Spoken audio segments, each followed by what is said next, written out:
Remember this, Jim. Nobody has a right to a gun unless he knows how to think when he handles it.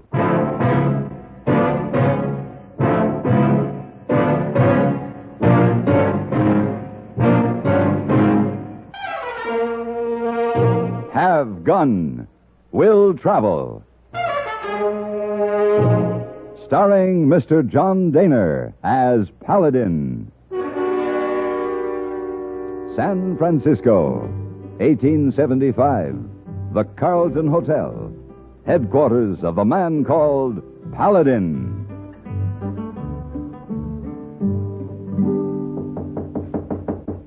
Yes. Oh, Mr. Paladin? Oh, you get ready to go away again? Yes, hey, boy, I have to make a trip out to Nebraska. What's on your mind? Oh, Mr. Paladin, hey, boy, have exceptional good fortune. Well, I'm glad to hear it. Oh, yes, you know guest in hotel, Colonel Seymour Van Courtney? That slick-looking gent who took the suite on the third floor? Yes, sir. Well, Colonel Van Courtney think, hey, boy, very nice fella. I'll go along with that. Oh, yes, thank you. So Colonel Van Courtney, with utmost generosity, permit hey, boy to buy mining stock. Mining stock? Stock that con artist is floating? Oh, yes, sir. And hey, boy, now have investment in Gold on West Consolidated Mine Company, Limited. Oh, hey, boy, won't you ever learn? Too bad you must go away, Mr. Paladin. Maybe, hey, boy, could talk to Colonel Van Courtney when he come back. Hey, boy, would say, you good friend. Maybe he permit you to buy stock, too. Where's Colonel Van Courtney now? He checked out a hotel this morning. Must look after vast business enterprise. Yes, I see. Oh, hey, boy. You work hard for your money, and it seems time you started thinking about your future. Well, when I get back, we're going to have a long talk. Oh, yes, now maybe by that time, he boy can fix so you can make splendid investment, too. Never mind, hey, boy.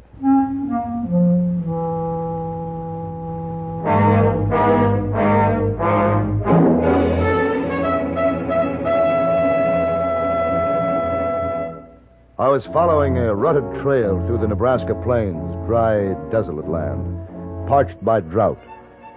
I was still a good many miles from the nearest town when my horse stepped into a prairie dog hole, went down, breaking his leg. It's a bad thing to have to shoot a horse. The sun was already low in the west when I shouldered my gear and started walking toward a wisp of chimney smoke in the distance, and it was dark by the time As I started through the yard, a dog let out a howl, and the chickens began to squawk. The farmhouse door opened, and a boy stepped out on the porch. He looked in my direction, then raised a rifle to his shoulder. Hello there!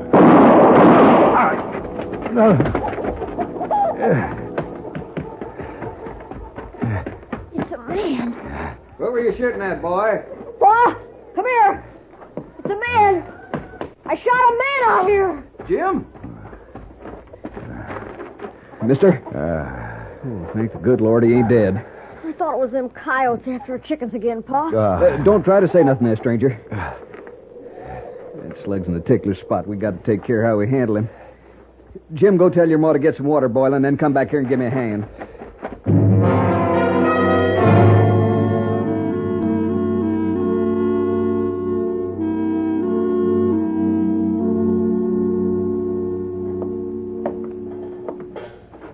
Well, stranger, looking at you today, I'd say you're going to make it. Well, Now, you just lie back there quiet. You still got a long way to go. I don't mind telling you now. It looked pretty touchy there for a while. But we can thank the good Lord you're alive. and I guess we can thank you, too. There ain't going to be a man's blood on my son's hands. Not if I can help it. Mister, when I let go of that shot, I thought it was them coyotes out there. Figured to scare them off. I've been trying to teach a boy to be dang sure when he sends a bullet off. A gun is only as dangerous as the hand that holds it. Guns, I hate 'em. Pa, he's got some strong notions. I wasn't much older than Jim here when they took me off my farm back in Illinois, put a soldier suit on me, shoved a gun in my hand, and sent me out to kill. I wasn't a soldier, I was a farmer. But there's men might be living today, except I shot 'em with that gun they gave me. Were you in the war, mister? Yes, but I trained to be a soldier. That's different. I understand how your father feels. I don't. I guess I ain't like Pa. Wish I could have been in the war. You can say that, boy. Now it's over and done with. Stranger, you ain't gonna be able to travel for a while yet. And we want to make you comfortable. Thank you. Oh, by the way, I'm James Buford, and this here is my son, Jim. My name is Paladin. You're Paladin? Paladin. The gunfighter? Well, I don't consider myself a gunfighter. Is that true? That you live by your gun? Well, yes, I guess that's right. He who lives by the sword shall perish by the sword. Paladin, it might cross your mind once in a while how you was nearly killed for a sneaking coyote. Indeed, it might.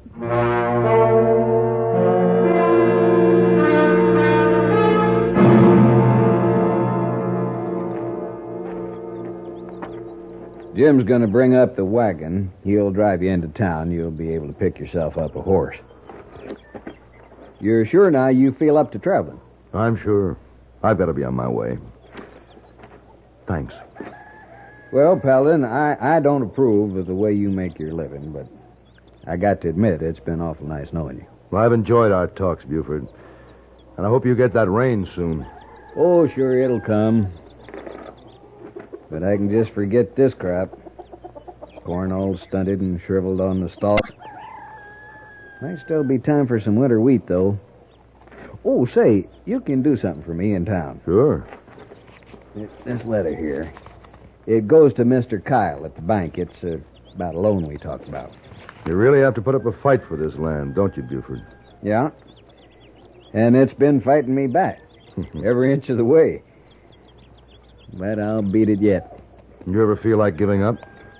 Lots of times. I'm hanging on for Jim there. When he's ready to take over, he's going to have a farm he can be mighty proud to own. All set, Paladin. Yeah. Oh, so long, Buford. Good luck. So long. Bye, Pa. You'll be back before sundown, Jim. Seems too bad. What seems too bad? Won't be a very good time when we get into town. Oh? Good time for what? Well, town will be kind of empty. I was hoping there'd be a lot of folks around. See me drive up with a gunfighter. No, what kind of nonsense is that? And I'm not a gunfighter. Well, however you call it. I've been sort of telling around how Paladin's been out at our place. I see. You know, Mr. Paladin, Pa, you don't understand. All he thinks about is farm. I never did have a chance to talk to you much. I've been practicing with a gun I got. Wish I could have showed you. I think I can do pretty good. Don't you like farming, Jim?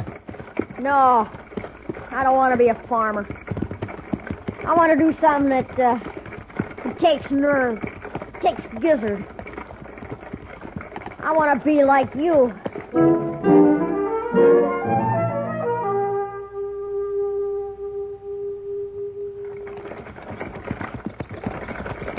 Pull up here, Jim. I might as well deliver this letter to the bank for your father. Oh! Oh, yeah!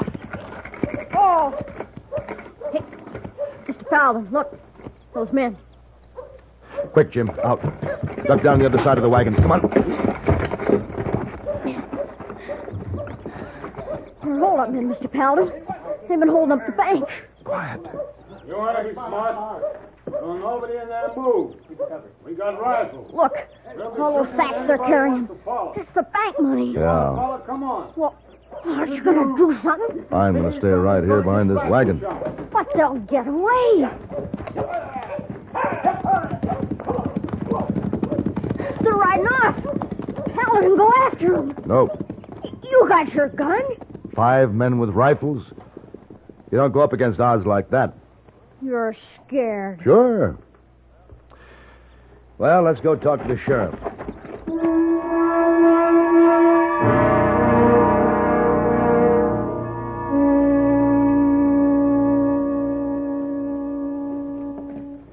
I never saw nothing like it, Sheriff Brady.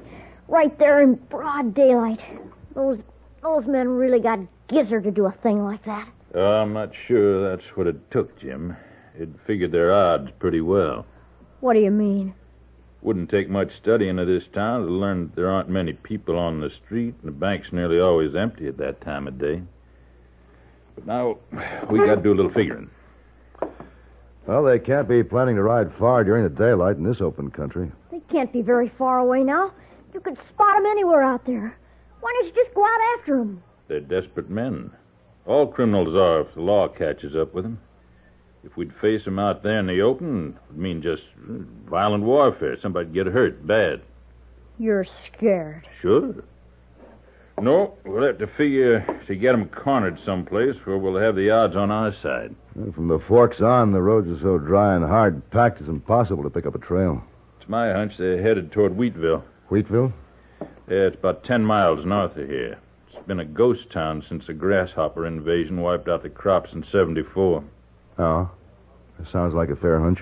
I'll get a posse together. We'll ride up that way. Well, I'd be happy to ride with you. Glad to have you. Could I go along? Jim, your pa said you were to be home before sundown. Oh. Jim? Yeah. Yeah, all right.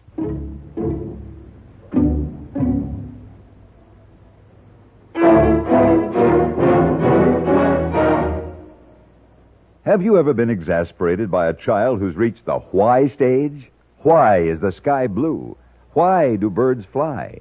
Why do I have to go to bed? The questions are endless. But through questions like these, a young child learns.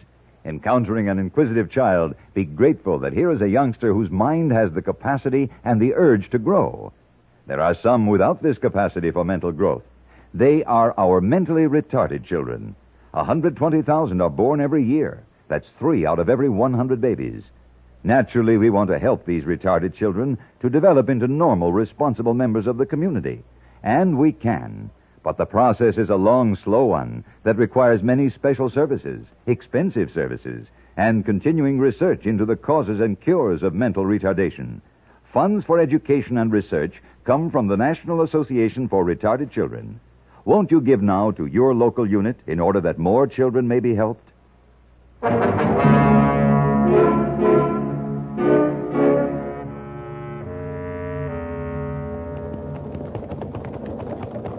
Sheriff, those tracks in that draw back there, your hunch was right.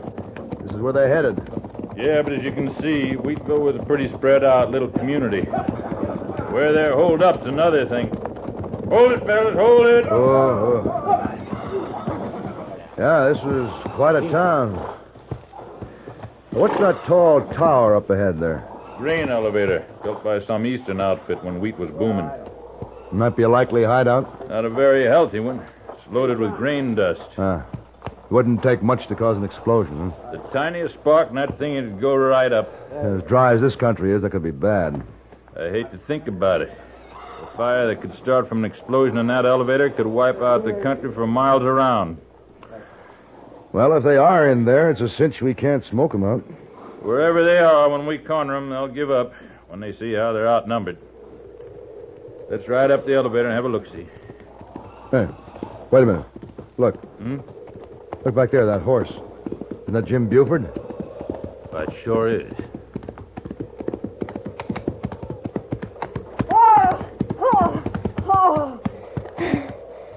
Oh, Paladin. Jim, what are you doing here? I went home, got my gun, and cut across. Now, what's the idea? I want to be in on the excitement. You're acting like a fool, kid. But there's nothing to do about it now. You get back there and behave yourself. Yes, sir. All right, men, let's ride to the grain elevator. Come on.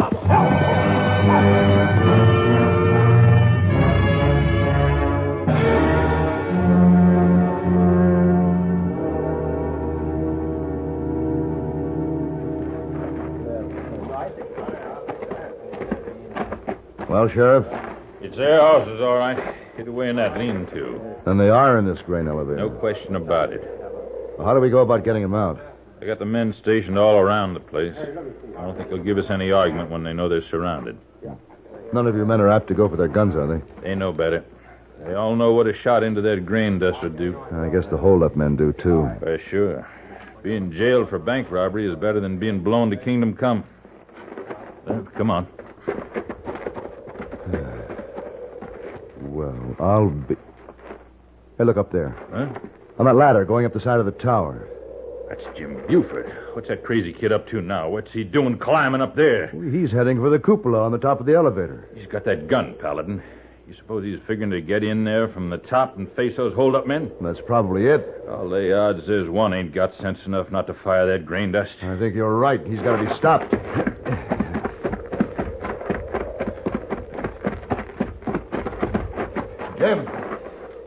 Jim, come down here. Paladin! I know a way to get in from the top here. Jim, climb down here. I know what I'm doing. You're a fool. All right, Jim, stay where you are. You coming with me? We'll take together, huh? Just stay where you are.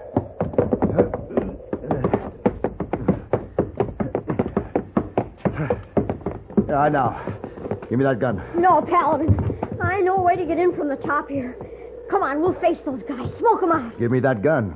No, I'm going in there. Jim, I said give me that gun. Look out. Look out, we'll fall. Give me it. Now, you little fool, climb down from here. Go on, climb down. Oh, all right. What's the matter with you, Paladin? You scared? Afraid to face up to those men in there? They got too much gizzard for you? I'll show you how much gizzard they have. Come on.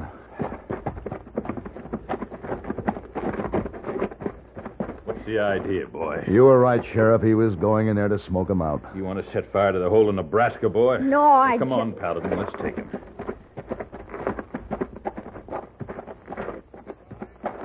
All right. We know you're in there. You know we're out here. There's 5 of you. There's 20 of us. We got you surrounded. Let's have your rifles. Throw them out.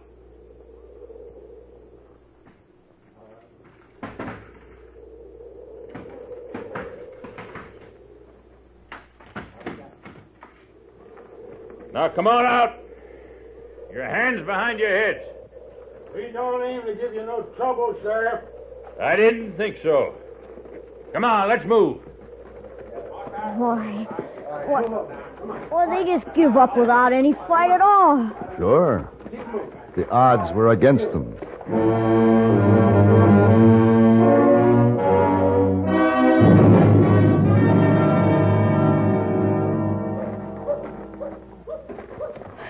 Well, I got them all locked up.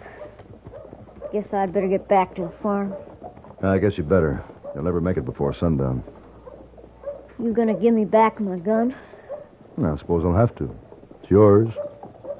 I've got no right to it. But you haven't either.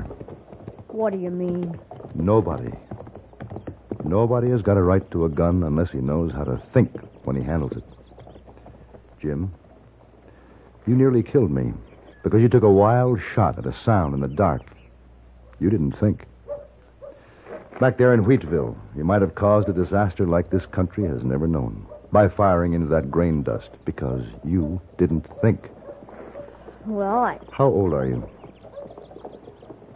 14. Yeah. Well, it seems to me it's about time you started thinking. Like a man. Instead of a crazy kid. Yes, sir. I guess so. Jim, there's something else. Yes. You were disappointed in me when I wouldn't stand up to 5 men with rifles, weren't you now? Well, Sure you were. And you were let down when those hold-up men wouldn't fight it out with a posse of 20. yeah, I guess that's right. Mm-hmm. Well, this past week, I've known a man who will stand up to any odds and fight. Who? Your father. Pa? Mm-hmm. When your father homesteaded his land, the government was betting that 160 acres that he couldn't stick it out 6 months. But your pa won the bet. But that didn't end the struggle. There was the spring blizzard in 73 that wiped him out. But he came back fighting. There was the grasshopper invasion in 74. His crops just leveled to the ground, but he stood up to it. Now there's the drought. But he's not about to give up. He's negotiating alone right now so that he can keep up the fight. A fight against real odds. Do you understand what I'm saying, Jim? Yes, sir. I guess so. Your pa. Now, there's a man doing a job that takes gizzard. Yes, sir. Yes, sir.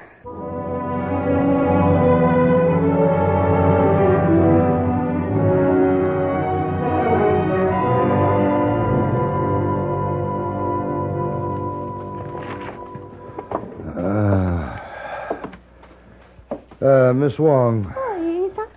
Just give the room a lick and a promise. I'm going to lie down and rest a while. Oh, Isa. You have a hard trip, Mr. Paladin? Yes. I'm tired. Oh, my. Too bad. What's too bad? You work so hard for your money, Mr. Paladin. Too bad you can't make splendid investment like Hey Boy. What's that? Oh, Hey Boy buy mining stock. Then he sell mining stock and make lots of money. What? What? You mean Hey Boy was able to sell that stock he bought in the Golden West, whatever it was? Oh, Isa. Make lots of money. Now Hey Boy have investment in laundry business with his cousin leasing. He has, huh? Isa. Laundry business very good. Wow. Mr. Paladin. Yes? Excuse, please. But seems it's time you started thinking about your future. Maybe you and Hey Boy should have a long talk. He'd tell you how to invest money.